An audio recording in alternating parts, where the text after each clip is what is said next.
From the State Street Studios downtown with ABC7, night 4 of the Democratic National Convention and night 4 of a series of protests in Chicago. Our team coverage starts right now with Mark Rivera and Chuck Gowdy out. Are you back at Union Park? Mark, go ahead and update us on where you are. It looks like protesters on the move. So we are just west of Wood on Washington Boulevard right now. This group of several thousand of protesters has been moving from Union Park for the last about half hour or so. They stepped off, and we have seen very passionate people having their First Amendment right and expressing it right now, saying they want an end to the war in Gaza. They want to stop U.S. aid to Israel, and they want to shut down the DNC. They're calling out Kamala Harris specifically. This is her big night at the DNC, saying she supports genocide. Of course, these are a very vocal group of protesters who we've seen.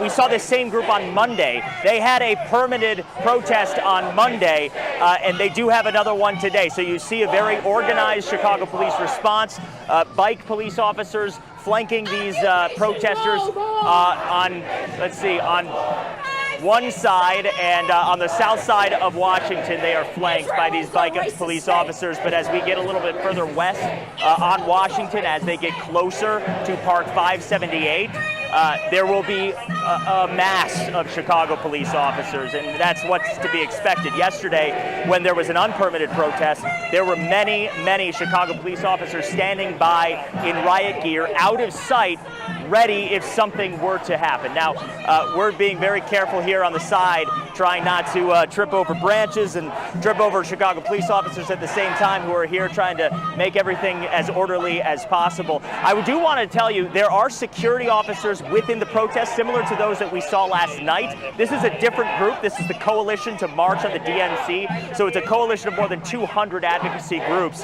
The largest one right here, obviously, to end the war in Gaza and pro-Palestinian supporters. But there are security officers. You see them right here in those yellow vests as well.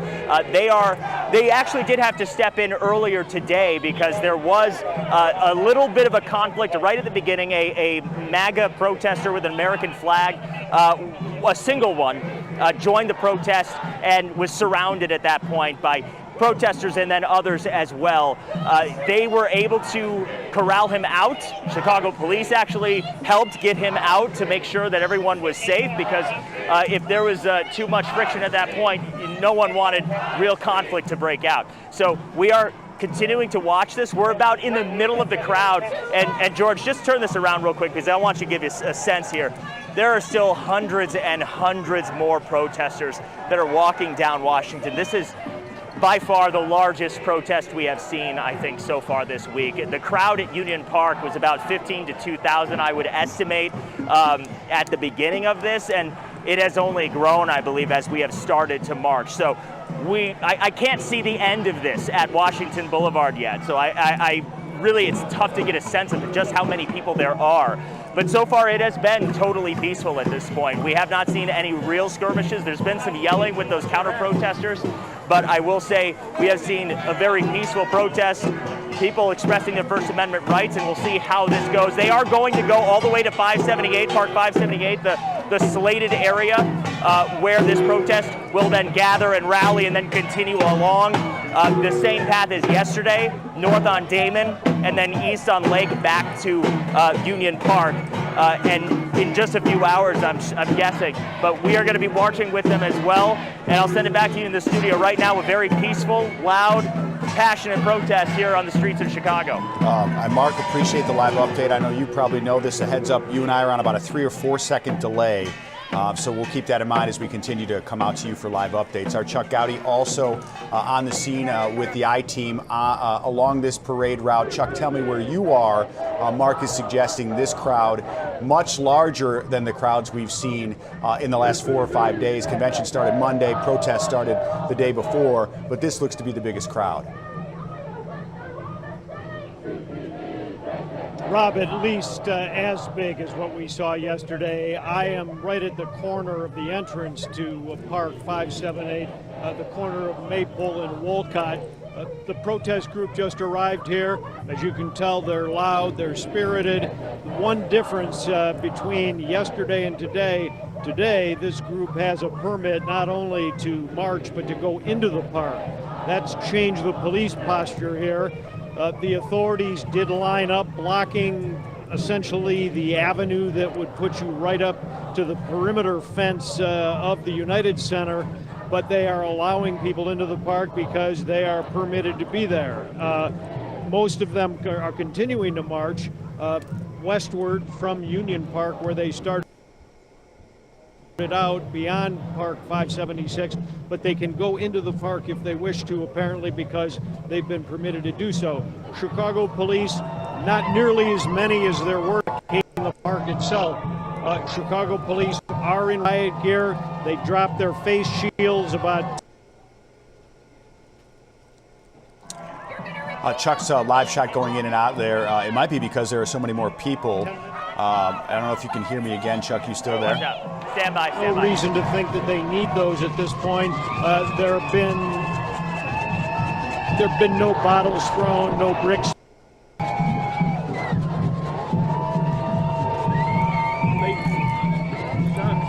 Chuck, go ahead and stand by. We'll try and clean your live shot up a little bit. Mark, we're going to go back to you. And I see that you've now stopped.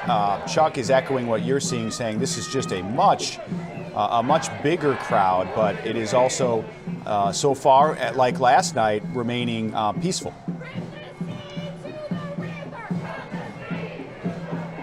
It is so far remaining peaceful. It is a very, very large crowd. As Chuck said, at least as many people, if not more, than we saw last night. And he was mentioning those police officers with their face shields and their helmets on. You can see them staged right here at Walcott and Maypole. We have come up on Maypole now and are right in front of Park 578. Again, as Chuck said, there is no indication that that is needed at right now. This has been totally peaceful so far. And this loud crowd, you see, is staying orderly as they walk through. They walk west on Maypole to get to the north side of Park 578, which is within sight and sound of the United Center. And as Chuck was mentioning, they do have a permit to go into this park. So we're going to walk a little bit along the side here to get a sense of what is going on here, because I'm sure there are many, many hundreds more protesters just to the west of us that we're going to try and find. And as you see, you can see the crowd still lining the street, along with the bicycle police officers who are here protecting. But you know what? I can see on the other side of the park, as we get a little closer, there are hundreds more Chicago police officers lining the northwest side and along the west and south side of the park, north to south. So it's a very, very large contingent of Chicago police officers, but Chuck was mentioning the posture here. There is no aggression. This is incredibly orderly and passionate, as we were saying before. And you see a massive, massive crowd on Maypole for this fourth night of the Democratic National Convention. And I do want to say again, there are security officers. We've made it to the front of this line, by the way. This is the beginning of the protest, the leading. And you can see those loudspeakers as well, calling out Joe Biden, calling out Kamala Harris on this fourth night of the DNC when she officially accepts the nomination from the Democratic Party to become their leader and be on the ticket here for the national election. So we are going to continue to monitor this. Chuck, I don't know if you're seeing anything different where you are at the park. Yeah, Mark, we're going to get Chuck up here in just a minute. You made some interesting points because we're in the same area that we were yesterday. Let's take a look at this map. They are permitted. So the difference between this and last night is if you were streaming with us around this time last night, the protesters were going from Union Park, you see there at Ashland Lake, and then moving toward Park 578. And then actually moved back while we were live on the air to Union Park, kind of going back and forth east-west there. As Mark has told us, over at Park 78, which is closer to the United Center, these protesters do have a permit to be there. And so that is different than the situation last night. It is still well beyond the perimeter of the United Center, and you can kind of see it there. But when I was at the United Center for day one, when President Joe Biden spoke, I could look out the top floor of the United Center and see Park 578. It's just a few blocks away, but it is still well outside that perimeter of security of the United Center. So if we can take another live picture of where they are here, I don't know if we've lost both of our pictures. It's a bigger crowd tonight. Here it is again. This is Park 578. It's right at Maypole, which is it runs parallel to Lake Street. So this is outside 578, and this is Mark Rivera's shot. And you can see that there's just a lot of protesters. This is a bigger group than yesterday. And you'll see some of these people with those, they're wearing those yellow hats, but more importantly, the yellow vests. And they're marshals, meaning not U.S. or federal officials. They're marshals that are working with the protesters to make sure they remain peaceful. And yesterday, we saw what was almost going to be an arrest on the elevated L tracks over on Lake Street. The L runs above that. There were a couple police officers trying to remove a protester. He would not. He was locking arms with those police, and then those marshals moved up, talked to him, and got him to come down. And that was an arrest we thought was going to happen. It did not, because these protesters have these marshals working with them. And we're again seeing all walks of life here as this remains peaceful. Mark, I think you're back up with me. So you're at Maypole right next to 578. Yes, we are. Okay. Yes, we are on the north side of Park 578 right now. I can see the United Center right in front of me at this point. The protest here on Maypole, it's headed west. It's going to take that same route that we saw yesterday, north on Damon and then east, all the way through Lake, back to Park 578. So we're here, and as we saw yesterday, you mentioned those police forces, or those kind of self-policing forces, security officers, are here as well. They've already utilized their services today to try and defuse a situation with a counter-protester that made their way into this crowd. But in addition to that, I do want to say Superintendent Larry Snelling is at the front of this protest again tonight. He is with his officers, the hundreds of Chicago police officers, the bike officers that you see here right behind me. He is here on the front lines yet again tonight, coordinating this entire thing. So you said you do have eyes again on Superintendent Larry Snelling. He was here. If we go a little bit farther up, we'll be able to see him. But we had eyes on him about 15 minutes ago. So he is in this. He is leading this crowd, leading this pack. And there are hundreds of Chicago police officers that are here as well that he is coordinating with his leadership team. The superintendent of the Chicago Police Department has been out with his men and women, the rank and file, every night that we've seen these protests. The one that was a few nights ago down here at the Israeli consulate, where there were several arrests, dozens of arrests. The superintendent was front and center there, like he looks to be again tonight, and he was again last night. Is the plan, you think here, Mark, to stay at 578 north of the United Center for most of the night? Because last night, as we were with you for about an hour, they kind of marched and moved around and then separated, and then they dispersed as it remained peaceful. We've lost Mark's shot here now too, so bear with me as we try and get those live shots back out. So the reason this is probably happening, because there are so many people in this protest today, we have mobile live units, and sometimes they'll use different cell towers and cell signals. That appears to be complicating our efforts for coverage of this protest tonight. We can show you the map again to see where these protesters are going back and forth and where they were last night and where they wound up. There it is again. Okay, so Mark is at Park 578, so you see Lake Street, that runs east-west. And then Maypole is a smaller street that is not labeled there, but that's where they march to, and then they're all going to stay there at Park 578, at least that's the plan. They are permitted to be there. They were not yesterday, so they're permitted to be at that protest site, and we'll see if they go back to Union Park, because you can see Park 578 is much smaller than Union Park, so there's a lot of protesters also on the street now. And I'm told we have Chuck back live. I don't see him on my in-house feed here, you guys, so if that channel changed, send me a message so I can watch him as we take him here live on the stream as well. Chuck, your shot looks good. It looks clean. Tell me where you are and what you're seeing. Rob, still at the same location of Wolcott and Maypole. The protesters are staying in the middle of the street, not going into the park, even though they could do that. Pretty much status quo. Peaceful crowd, loud, getting their message out there. I would say that the majority of people, at least in this immediate area, they are protesting the continued war in Gaza, dissatisfied with the U.S. policy there, dissatisfied with the American military aid support to Israel. Some people are turning the political side of this, saying the Republicans and the Democrats are both bad, support the Communist Party. So all of it, though, appears to be under the umbrella of the Gaza war. Chicago police, they are on the sidelines here. They're ready for anything, but so far they haven't had to do anything.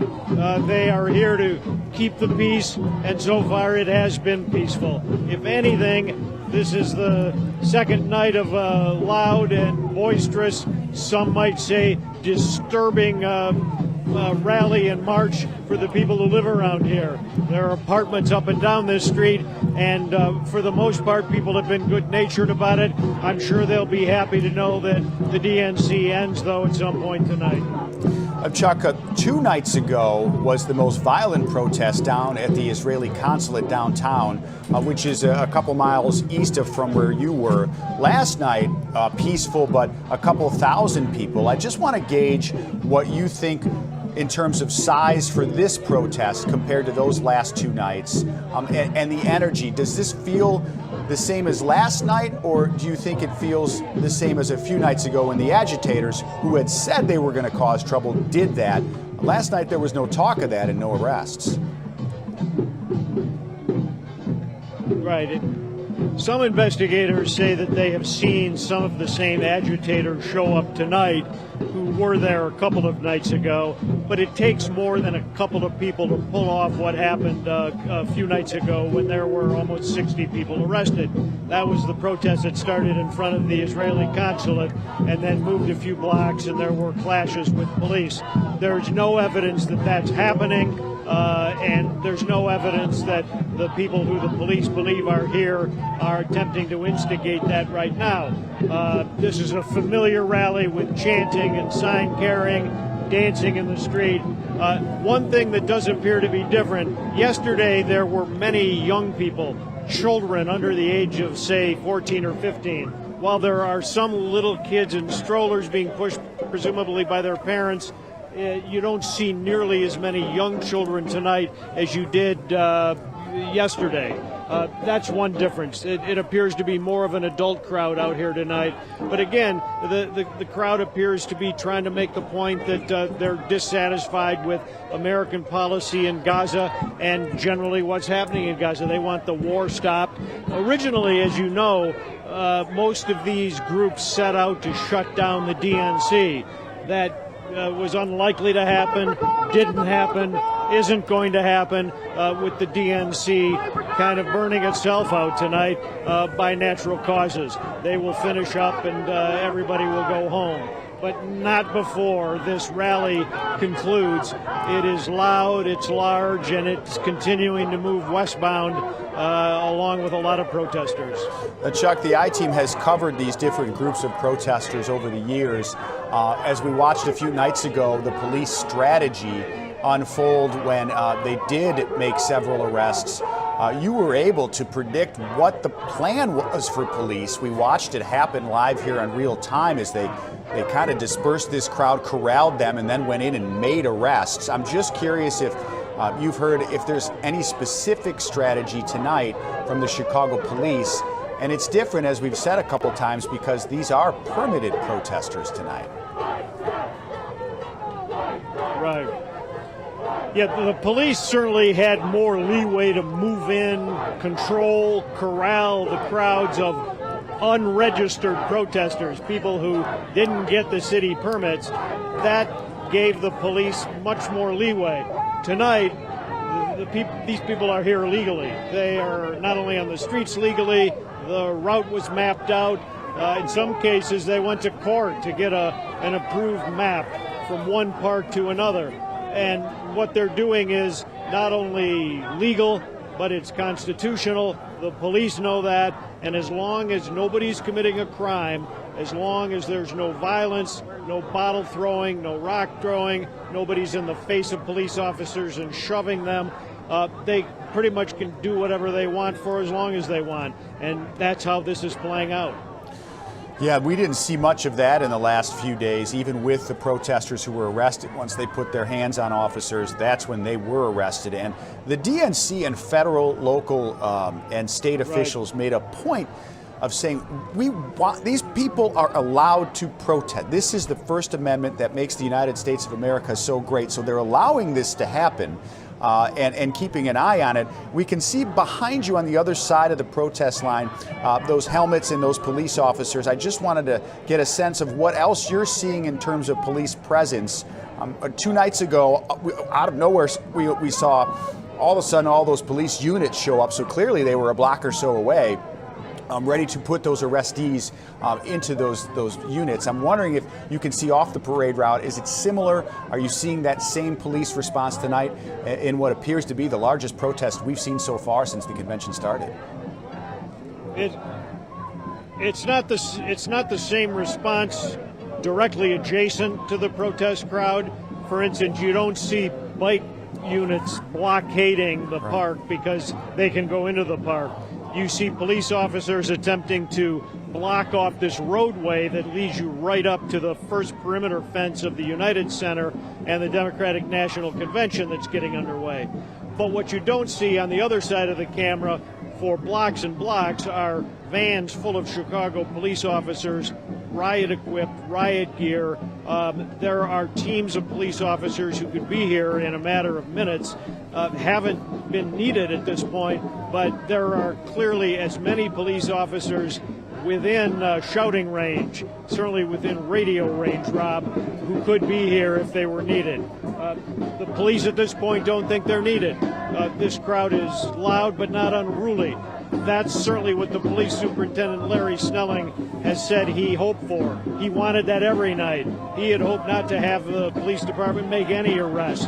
But when it presented itself that they needed to, that's exactly what they did.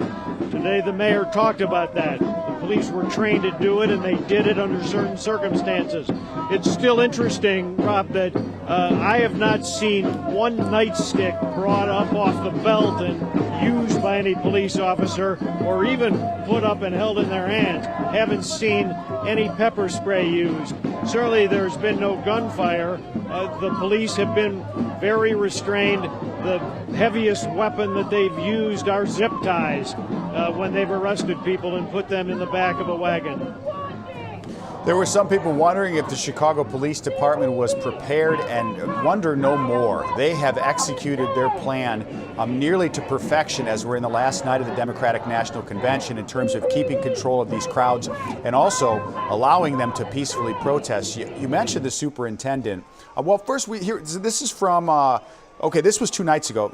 So if you're watching us live, this is video that was from Tuesday. This was from last night under the L tracks, not far from where you guys are.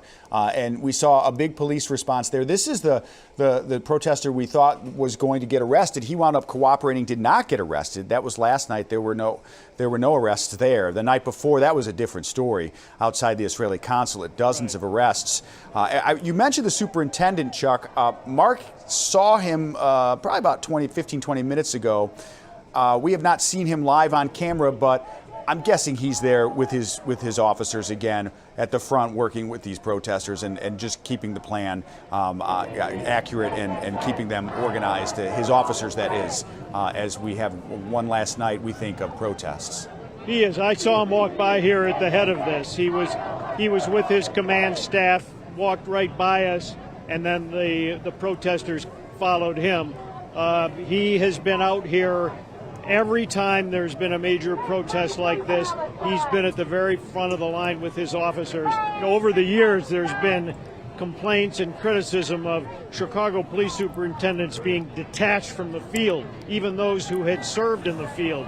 Well, you certainly can't criticize this police superintendent for that, because he has been out here shoulder to shoulder with his command staff, with his officers, with the bike teams, with the riot-equipped officers, and he's been there every step of the way, literally walking with his people as they are essentially giving these protesters an escort through the neighborhoods that sometimes they're permitted to be in, other times they're not.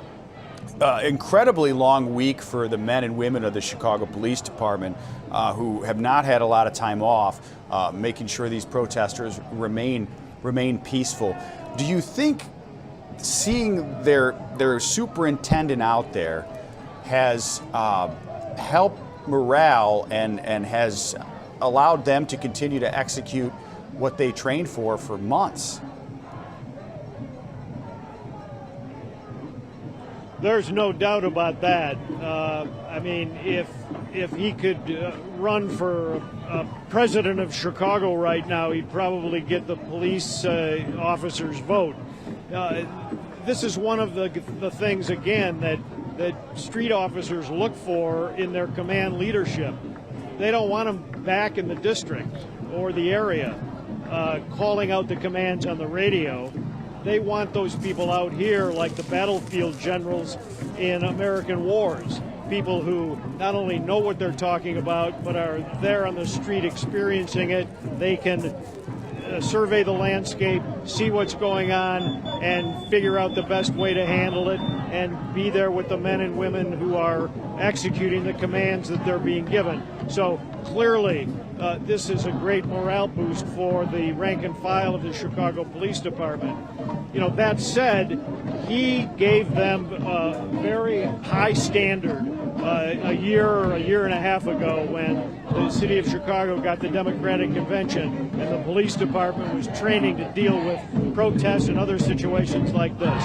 It was going to be a different approach to policing in 2024 than it was during the NATO conference a decade ago, or even during the 1996 Democratic Convention.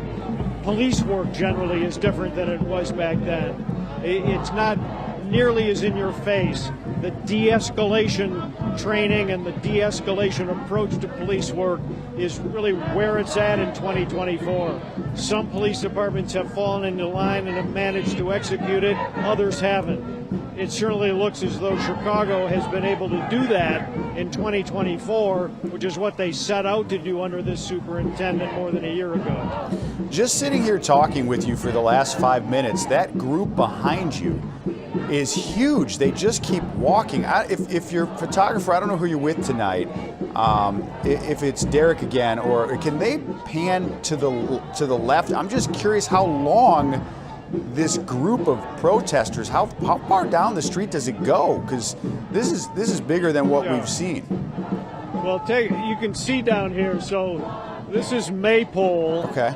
There's the crowd. Yep. I mean, it goes as far as I can see.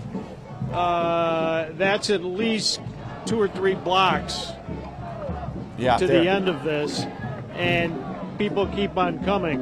When we came over here about an hour ago, you could see people still walking to Union Park to join this group to then join the protest march. You got to remember, this is it. This is the swan song. This is the last time, at least under the banner of the Democratic National Convention, that there will be as many eyeballs, TV cameras, coverage, national attention on this. It won't happen again. I mean, there's a tremendous amount of attention.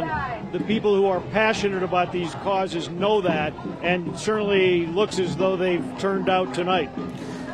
We have been covering this every night and getting millions of minutes streamed, and so their voice is being heard and recognized, because there are a lot of people across the country and the world watching our coverage and watching these protesters make their voices heard on this last night of the convention.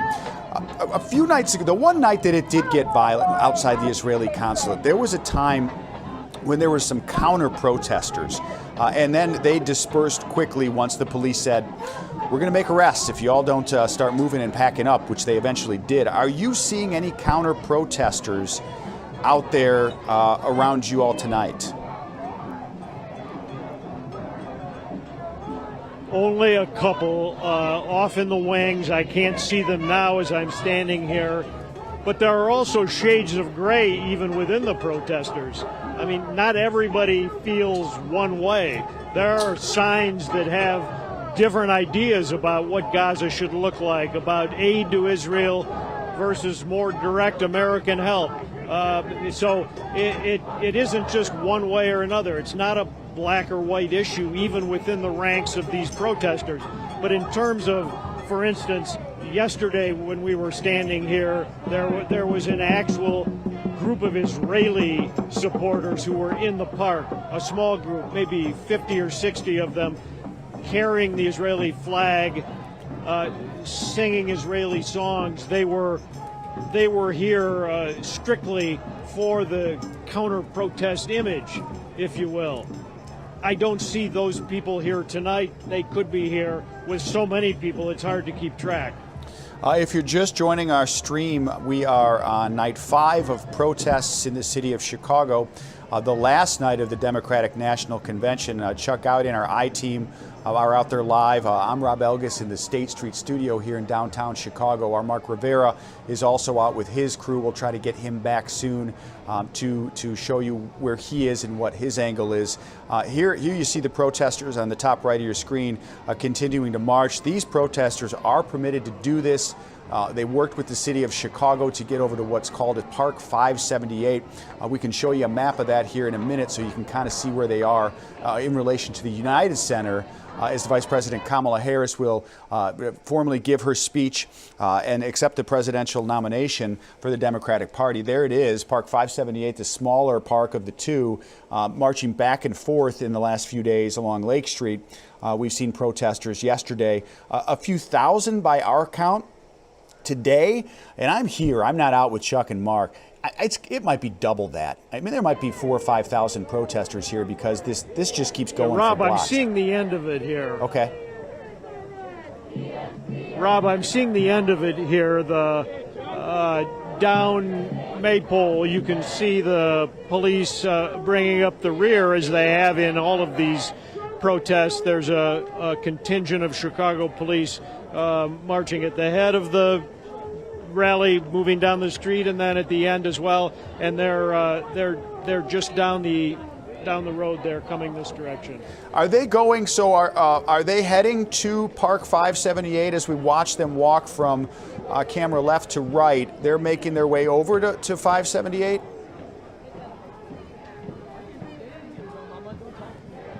No, they're actually just bypassing the park and continuing westbound. Okay. Doesn't appear as though they're taking advantage of the park. I mean, I guess what has happened in the last couple of days when groups have done this, they've gone behind me that direction, gone up to Western Avenue, circled around, and then come back east on Lake Street and return to Union Park.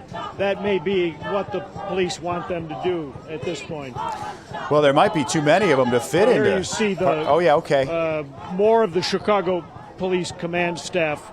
Yep, and then a group of Chicago police. You know, these people obviously have their face shields up for the most part. Really no need to have them down. There've been no incidents of any kind that I've either seen or have been told about. So this is the back of down the street. You see, I was talking about those vans. This is the back of the march. If you look beyond these officers down the street, those white vans down there, those are the ones that are kind of scattered through these areas that have brought other officers in case they're needed. This is a fascinating look. It doesn't appear they're needed here, but they're available. To see as we're at the back of the protest now, and we watched it behind Chuck for 10 or 15 minutes. It was a huge group that went as far as Chuck could see along the street. This look shows you how prepared Chicago police are with these units behind the protesters.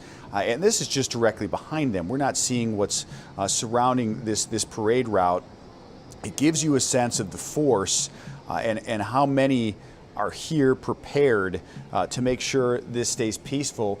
And by all indications, so far tonight, obviously it's early, so far tonight, this, like last night, has remained peaceful. 2 nights ago, there were some agitators down at the Israeli consulate downtown, which is farther from the United Center.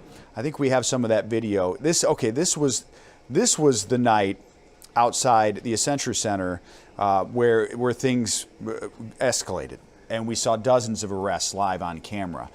This was a group who said they were going to do this. They did, and a lot of them went to jail that night. Chuck says maybe a few of them are with the crowd tonight. We have not seen any of this. You see the pushing and then the arrests that were made downtown Chicago. The protesters tonight are much closer to the United Center in an approved place. The Democratic National Convention signed off on it. Chicago police did. The federal government, the state government, and the governor and the mayor. They've all been outspoken about giving people the right to peacefully protest, which they did. There was Larry Snelling the night where we saw the most arrests 2 nights ago downtown here in Chicago. We've seen him again tonight, according to Mark and Chuck, out with the men and women of the Chicago Police Department again. He was out last night, and it remained peaceful. And as I mentioned, so far tonight, things look to be peaceful. That gives you an idea, though. You see how small that crowd was compared to what we're seeing tonight. Our chopper's not up. There's a no-fly zone. Okay, so that looks bigger. There's a no-fly zone, so we can't show you from the air to get an indication of how many people are there tonight. But this was probably the smallest but the most violent protest Tuesday. Tonight we're seeing the largest, and it's the most peaceful. I want to thank Chuck Gowdy and Mark Rivera and our crew, the men and women of this newsroom, making sure we keep you informed these last 5 nights to show you what's happening in the city of Chicago. A lot of you are watching who are not from Chicago. You've gotten a sense of how the city has handled this and how people have been allowed to express their First Amendment rights on this last night of the DNC. We're going to break away from programming now. If anything happens